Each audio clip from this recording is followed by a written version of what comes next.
بسم اللہ الرحمن الرحیم۔ صرف 5 منٹ کا مدرسہ قرآن و حدیث کی روشنی میں 10 شعبان المعظم۔ نمبر 1، اسلامی تاریخ۔ حضرت ابو ذر غفاری رضی اللہ عنہ۔ حضرت ابو ذر غفاری رضی اللہ عنہ کا پورا نام جندب بن جنادہ تھا۔ حضرت ابو ذر رضی اللہ عنہ پہلے شخص ہیں جنہوں نے حضور صلی اللہ علیہ وسلم کی پہلی ملاقات کے وقت السلام علیکم کہا تھا۔ حضور صلی اللہ علیہ وسلم نے جواب میں وعلیکم السلام ورحمۃ اللہ وبرکاتہ فرمایا۔ اس طرح سلام کرنے کا رواج شروع ہوا۔ حضرت ابو ذر غفاری رضی اللہ عنہ مکہ میں مسلمان ہوئے اور واپس آ کر اپنے گاؤں میں دعوت دینا شروع کیا۔ سب سے پہلے ان کے بھائی انیس غفاری رضی اللہ عنہ مسلمان ہوئے۔ ان دونوں کی چند مہینوں کی محنت سے قبیلہ غفار کے اکثر لوگ مسلمان ہو گئے، اور جو رہ گئے وہ حضور صلی اللہ علیہ وسلم کی مدینہ ہجرت کے بعد مسلمان ہو گئے۔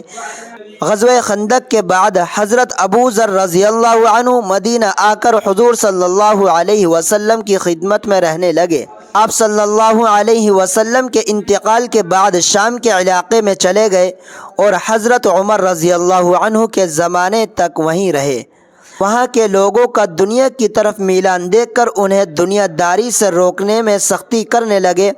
حضرت عثمان رضی اللہ عنہ نے اپنے زمانے خلافت میں انہیں مدینہ بلا لیا تھا، لیکن ابو ذر رضی اللہ عنہ یہاں بھی زیادہ دن نہیں رہ سکے، اور حضرت عثمان رضی اللہ عنہ کے مشورے سے وہ ربضہ نامی دیہات میں چلے گئے اور وہاں سن 32 ہجری میں آپ کا انتقال ہوا۔ نمبر 2، حضور صلی اللہ علیہ وسلم کا معجزہ۔ جنگ بدر میں صحابہ کے حق میں دعا۔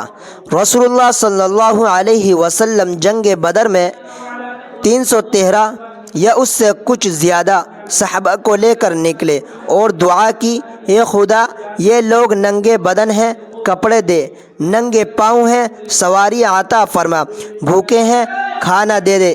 اس دعا کا یہ اثر ہوا کہ جب یہ لوگ واپس لوٹے تو ہر شخص کے پاس 1 یا 2 اونٹ، کپڑے اور کھانے کی چیزیں موجود تھیں۔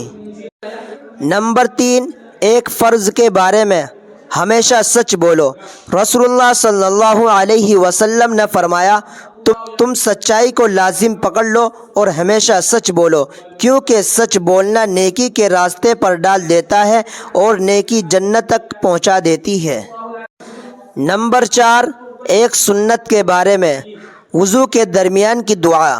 رسول اللہ صلی اللہ علیہ وسلم وضو کے دوران یہ دعا پڑھتے تھے، اللہم اغفر لی ذنبی ووسع لی فی داری وبارک لی فی رزقی۔ ترجمہ، اے اللہ میرے گناہوں کو معاف فرما اور میرے گھر میں وسعت اور رزق میں برکت عطا فرما۔ نمبر 5، ایک اہم عمل کی فضیلت۔ والد کے دوستوں کے ساتھ اچھا برتاؤ کرنا۔ رسول اللہ صلی اللہ علیہ وسلم نے فرمایا، نیکیوں میں بہترین نیکی یہ ہے کہ آدمی اپنے والد کے دوستوں کے ساتھ اچھا برتاؤ کرے۔ نمبر 6، ایک گناہ کے بارے میں دین کے خلاف سازش کرنا۔ قرآن میں اللہ تعالیٰ فرماتا ہے، ان خیانت کرنے والے لوگوں کی حالت یہ ہے کہ لوگوں سے تو پردہ کرتے ہیں اور اللہ تعالیٰ سے نہیں شرماتے، جبکہ اللہ تعالیٰ اس وقت بھی ان کے پاس ہوتا ہے جب یہ راتوں کو ایسی باتوں کا مشورہ کرتے ہیں جن کو اللہ تعالیٰ پسند نہیں کرتا، اور اللہ تعالیٰ ان کی تمام کارروائیوں کو جانتا ہے۔ نمبر 7، دنیا کے بارے میں دنیا کی زندگی کھیل تماشا ہے۔ قرآن میں اللہ تعالیٰ فرماتا ہے، یہ دنیا کی زندگی تو صرف کھیل تماشا ہے، اگر تم اللہ پر ایمان لاؤ اور تقوی اختیار کرو تو وہ تم کو تمہارا اجر و ثواب عطا فرمائے گا اور تم سے تمہارا مال طلب نہیں کرے گا، اور اگر وہ تم سے تمہارا مال طلب کرنے لگے تو آخری حد تک طلب کرتا رہے تو تم کنجوسی کرنے لگو اور تمہاری ناگواری کو ظاہر کر دے۔ نمبر 8، آخرت کے بارے میں جنتی اللہ کا دیدار کریں گے۔ رسول اللہ صلی اللہ علیہ وسلم نے لیلۃ البدر میں چاند کو دیکھا اور فرمایا تم لوگ اپنے رب کو اسی طرح دیکھو گے جس طرح اس چاند کو دیکھ رہے ہو، تم ان کو دیکھنے میں کسی قسم کی پریشانی محسوس نہیں کرو گے۔ نمبر 9، طب نبی سے علاج، پھوڑے پھنسی کا علاج۔